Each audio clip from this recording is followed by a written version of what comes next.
This week's episode is brought to you by Fairy Godmother Travel. If you have any interest in traveling to any Walt Disney World, Disneyland, Aulani, or Adventures by Disney, or Disney Cruise Line, and that's quite a bit, contact Fairy Godmother Travel at Communicore Weekly at fairygodmothertravel.com. Communicore Weekly. Come on and get geeky. We bob around boats and five-legged goats. Communicore Weekly. You might catch some freaking. You waited all week. I'm sure you already know that it's the greatest online show.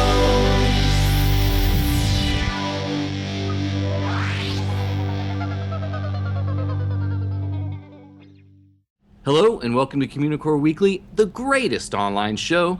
I'm George. And I'm Jeff. And guess what? This week, we were lazy, and we didn't write a history segment. You know what happens when we don't write a history segment?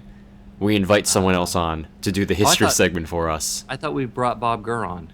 No, well, yeah, we do that too. But when Bob Gurr's busy, we get the fifth best thing, and that is none other than Keith Gluck. Keith, welcome back to the show.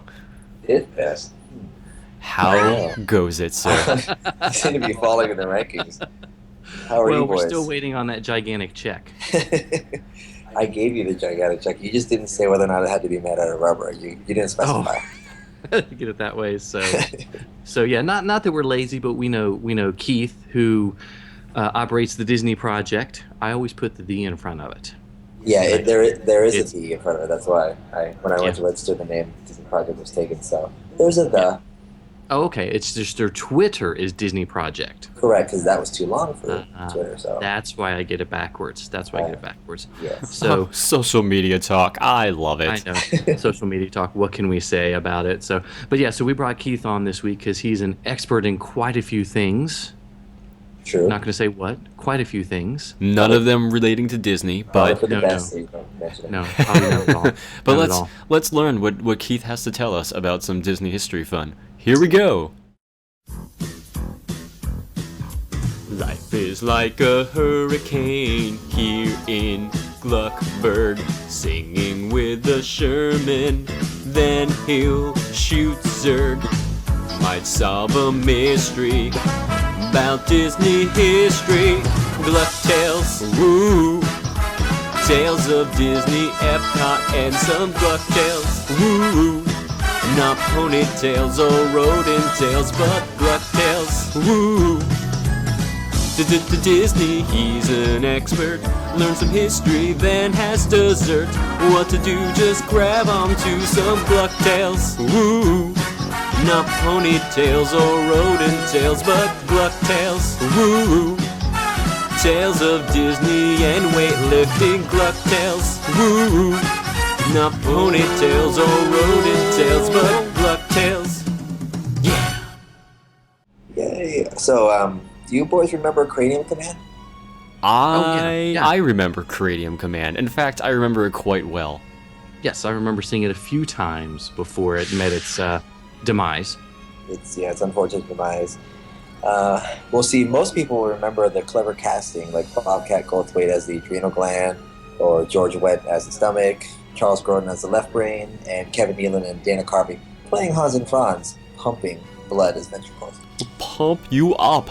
I was going to wonder who got to say that line. So I knew it was going to be one of us. We beat into it. So anyways, the charming and multifaceted attraction that demonstrated how the brain interacts with different parts of the human body debuted with and inside Epcot's Wonders of Life Pavilion in October of 1989. That's Inception, right?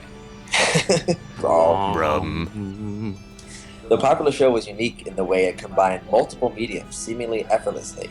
However, boys, the path to its creation was anything but effortless. Really? You say Yes. effortless? Yeah. Okay.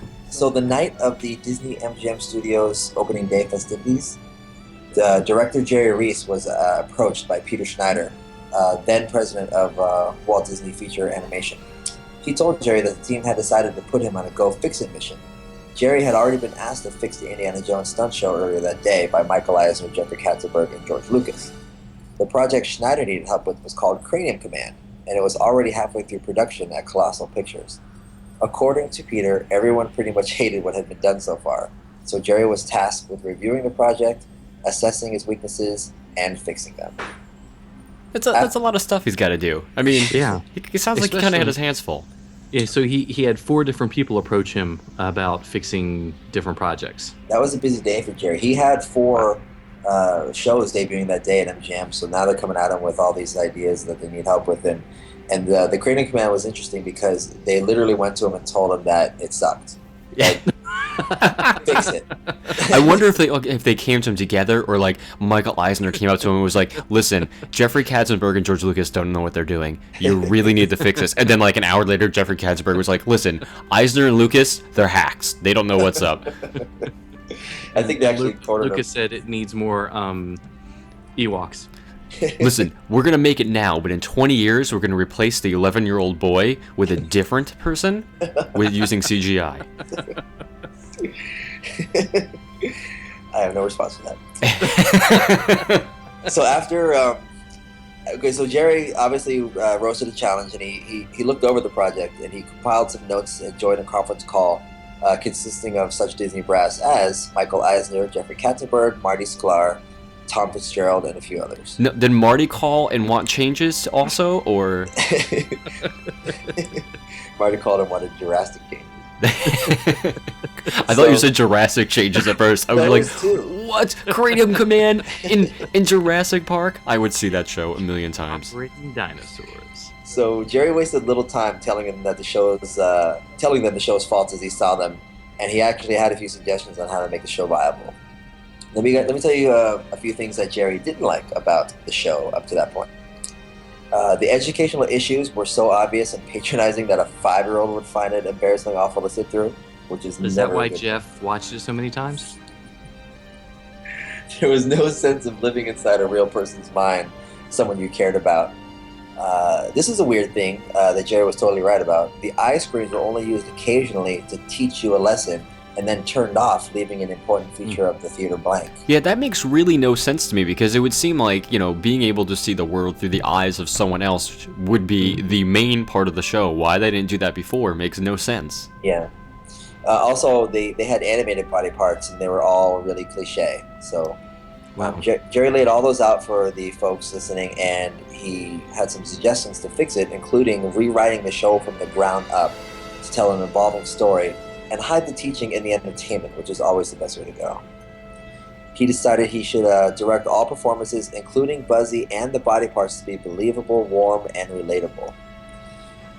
In regards to those eyes, he said you have to keep them open at all times. After all, that's how we live life. If we get in trouble, we can't just turn our eyes off until we figure things out. I mean, we're not all Jeff Heimbuck. That's true. That is how, for the record, Keith has been staying with us for the weekend, and that's pretty much how I live my day, just with my eyes closed all the way. That's All how the he. time. That's how he got out of trouble at Pirates today. He's not lying. I did go through Pirates with my eyes closed, and that will be an interesting conversation that we should have some other time in a future Wow. episode. Yeah, it Anyway, actually was pretty and- interesting. Yeah. In the Dark Trip report. Yes, and in the Dark Trip report. Anyway, Okay. back to Cranium Command. That's more important right now. And he wanted to turn people's expectations on their heads and make the body parts like right brain, adrenal, etc. live action actors in crazy sets.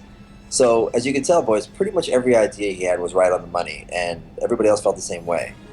So pretty much the previous production company was immediately relieved of its duties, and Jerry and his team were assigned to the project. The good thing about it was he was granted tons of creative freedom. The bad thing was half the schedule was already gone, and shifting the attraction's opening date was not an option. Wow. Jerry and his team worked around the clock on both Cranium Command and the Indiana Jones stunt show. Their workspace for storyboarding Cranium Command was actually the little fishbowl in the animation tour. Their just completed Back to Neverland film starring Robin Williams and Walter Cronkite was playing in the theater, and as guests exited the show, the first thing they saw when they looked through the glass was Jerry's team actually storyboarding Cranium Command. The guests had no idea that they were looking at the birth of an Epcot attraction. Wow. Talk about spoilers. Yeah, really. But spoilers without even knowing that they are actual spoilers. Yeah. They probably thought they were just animatronic robots sitting there. Well, some of them know. were. The plan for Cranium Command was to utilize several different elements to tell a story. Jerry directed the entire main show, and everything that you saw and heard, from the 8 screens, 2 audio animatronic figures, and the 10 discrete channels of sound. The pre-show, a 5-minute animated short, was directed by Gary Drewsdale and Kirk Wise. That's the same duo who would go on to co-direct Beauty and the Beast together. Animator Steve Moore worked on the animation in the Cranium Command pre-show, and he also worked with Jerry on a few other projects that they did together, such as Michael and Mickey Back to Neverland, and they also worked on Alien Encounter together. I loved it, by the way. Just throwing that out there. Loved the Alien Encounter. All right, go on. I never got to see that one, unfortunately. It was awesome. I saw Stitch on my first visit, and I haven't seen it since. You know, if you were staying another night, I would reenact it for you this evening. However, unfortunately, you have to get on an airplane, so... When you drive me to the airport, can you have Martina drive, and you can do, like, an interpretive dance at the front seat? Okay, we can do that. Perfect. The pre-show featured young Captain Buzzy receiving his first assignment, piloting the brain of a 12-year-old boy. The officer in charge, General Knowledge, referred to the boy's brain as the most unstable craft in the fleet. I'm guessing Taylor's brain was a part of that fleet. Taylor Swift? Yeah, we'll go with Taylor Swift, George. Same difference, actually. It's funny you mentioned. George does write a lot of love songs about boys. That is true. George, yeah, he does text me all the time saying he's feeling 22. So. By the way, he's going to tell me that you're never, ever going to be back on the show ever again. ever. Like ever. Well, it depends on how he does on the book segment. Okay, I'm gonna finish strong with that one. Okay, good. Being inside of the mind of a boy meant lots of point of view, or POV, shots, as the audience was seeing what he was seeing. Jerry had this to say about the process. The complexity of directing continuous POV footage with no apparent cuts, plus the adjoining screens and figures who had to interact with the ongoing POV, was wild. Mm-hmm. A stickler for detail, Jerry took the director of photography and camera operator to each location prior to shooting and filmed tests using his personal video camera.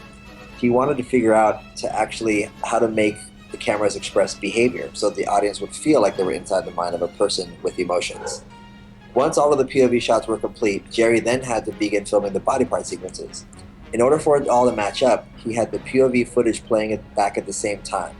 It was actually quite the tightrope for Jerry, because he had to direct each body part with one eye on the POV footage so he could make sure that all the actors were provided with their cues. After the complicated filming had wrapped, Jerry then began the complicated post-production process. Even though he mocked up as much of the Cranium Command theater as he could in Los Angeles, it was still hard for people to understand how the final theater was going to work. While reviewing the footage, Katzenberg would lean over to him and ask, "Who's talking?" And Jerry would explain that it was Buzzy, an audio animatronic figure that would be in the theater with guests. Several folks just went up to Jerry and shook their heads, saying, "Well, I'm glad you know how it all comes together." The idea for the other audio animatronic character featured in the show, the hypothalamus, was actually suggested by Jerry's wife, Rebecca. She came up with the whole droning character that is taken for granted because all he does is automatic functions. Everyone loved the idea, and pre-show co-director Kirk Wise came up with the perfect voice. You guys remember his voice? It was his voice, yeah. Yeah, it was Kirk Wise's voice. It was very Ben Steinish. Yeah, precisely. Just that droning, so... Buzzy. Buzzy. It's like Buzzy. Listening to some other Disney podcasts. Thank you very much. But not the Disney Project. No, not that one. No, not that one. No, not the second greatest online show. Come on. Or Coffee with Kurtti. No, that's a pretty good one too. That's a good one. Stop too. advertising his stuff. He hasn't paid us yet. Yeah, that's true. I pay you in friendship. During my interview with Jerry, I actually asked him what the most challenging aspect was during the process of creating Cranium Command. He said it was keeping all of the various participants on track when none of them understood exactly how they fit into the wild tapestry of the show. One time he was called away from the set and was told by some executives who oversaw budget that the project was way too ambitious and there was no way that he could stage an entire POV food fight. Jerry just shrugged them off, shot the scene as he planned, and it turned out just fine. So the whole thing was really like an uphill battle for Jerry, but he actually, he did a really good job. Cranium Command quickly became a guest favorite thanks to its charm, ingenuity, and educational aspects. Astrophysicist/astronomer/author Carl Sagan actually had this to say about the show. Seated in theater, you find yourself inside the head of an 11-year-old boy. You look out through his eyes. You encounter his typical daily crises: bullies, authoritarian adults, crushes on girls. You hear the voice inside his head. You witness his neurological and hormonal responses to his social environment, and you get to wonder how you work on the inside. Wow. To me, that aspect is really indicative of early Epcot. The Wonders of Life Pavilion began operating seasonally in 2004 and closed for good on New Year's Day 2007.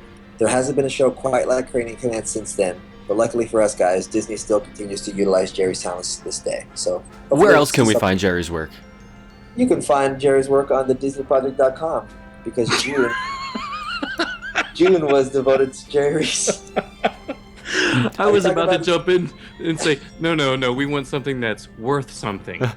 Something with merit. There was a very, very subtle, not subtle advertisement for the Disney Project. However, it has been Jerry Rees month over there, and that's why we had Keith on the show. Not just because he's in my house for the week, but because if you haven't heard the podcast that he's done with Jerry, they are incredibly informative. They are wonderful, and I really suggest that you guys check them out after you listen to us, of course. But then go listen to the Disney Project podcast. You have to listen to this one twice, then go listen to the Disney Project. Yes, exactly. Just so we know where your allegiance lies. Yeah, of course.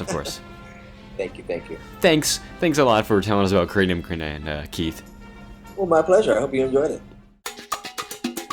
He's a nerd, he's a geek, cause we all like to hear him speak. So listen up to the words from his speech. It's George's Book of the Week. So this week's book is The Art of Disneyland. And I know, guys, before you start yelling and screaming at us through your MP3 player, this is one we covered already.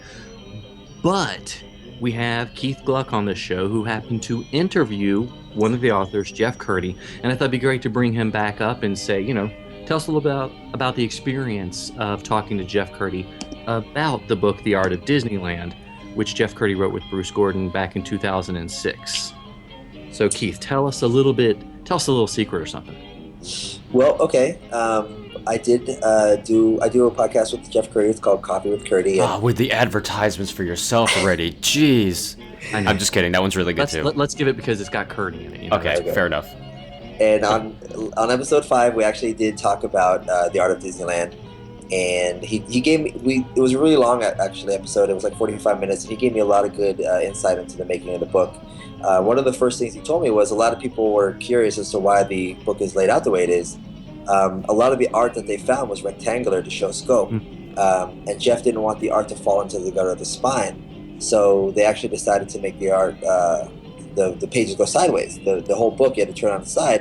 And when they made that decision, Jeff said that everybody freaked out to the point where they thought, both him and Bruce thought people were joking because it wasn't that big of a deal. But people really freaked out for some reason. Well, I mean, that's a huge difference. And even the only two books that I know of are The Art of Disneyland and The Art of Walt Disney World. Yeah. That are shaped that present the photos and the artwork sideways, basically. Right. And it works. It works really well. Yeah, no, it was a really good call. But still, so the people were figured out to the point where Jeff actually had to write a 2-page spread telling the reader, okay, this is why the book is going to have to turn sideways now. So, that's fantastic. Of course, it never had to be used, but he did tell me when he was structuring the book, he had 2 specific things in mind. First, he went land by land and wanted to tell a story about visual development in terms of how creatively Disneyland was put together, thematically, and also how the various artists used their skill to execute the designs that led to the visualization of Disneyland as we know it. Okay. The second thing was he wanted to present a certain number of what he considered the expectation images or the reasonably iconic artworks that people have seen before, but maybe present them in a way that they may not have seen before. Okay. Most of the art had never been published on any type of broad level, so they had the advantage of revealing a lot of new artwork to the Disney people out there. Yeah, I know from episode 5 of Coffee with Kurtti, which was a phenomenal episode. They're all fantastic. And he talked about how much artwork they had to go through and how much of it was iconic. And now seeing it in the book seems so commonplace, but at the time it was really revolutionary to see this concept artwork from all over the place. Yeah, I think it speaks to the fact that these books are so sought after and several $100s if you try to find them online, that they just did an amazing job putting together all this never before seen artwork. And the book is gorgeous, and I'm actually looking at it right now, and I'm particularly fond of pages 27 and 28 because it highlights the two parents. Gotcha. I love the two. Well, before we end the segment, Keith, where can people find Coffee with Kurtti episode number 5, as well as the rest of them? Well, people can go to iTunes and just type in Coffee with Kurtti. The podcast premiere monthly on MiceChat.com, or if you just Google Coffee with Kurtti, it'll come up. and they can enjoy, I believe we're up to 8 now. So, yeah, we do them every month, and they should be premiering in the middle of each month. All right. Thanks a lot, Keith. Thanks, guys. Sometimes you might see it, sometimes you don't. Hey, look, what's that? It's a five-legged goat.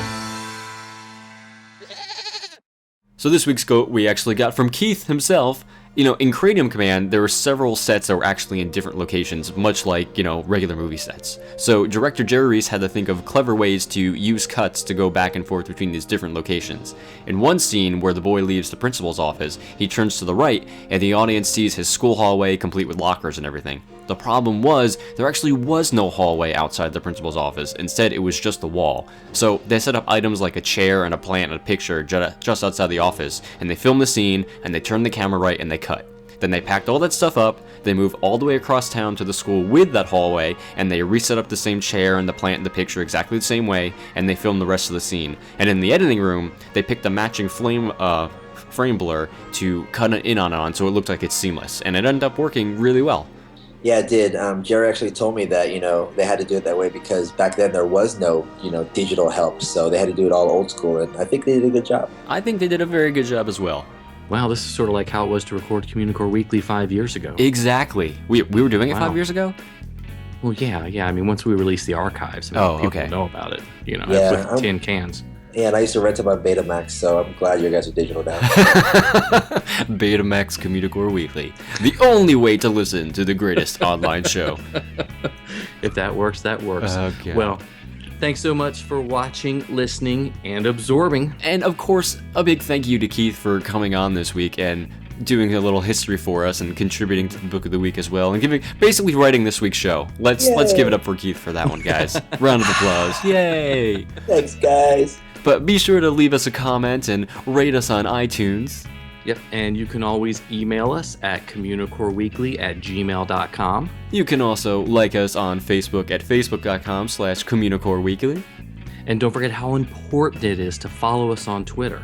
I'm at Imaginerding, and he's at Jeff Heimbuck. And Keith, where can we find you? Yeah, I was going to say, and Keith is at Disney Project. Yes. I always get it confused. I try to put the in there. There's no the. No the.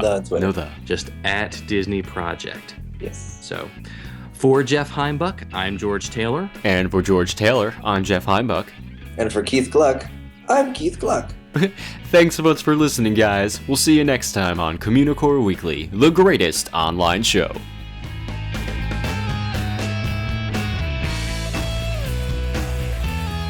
Super awesome wagon.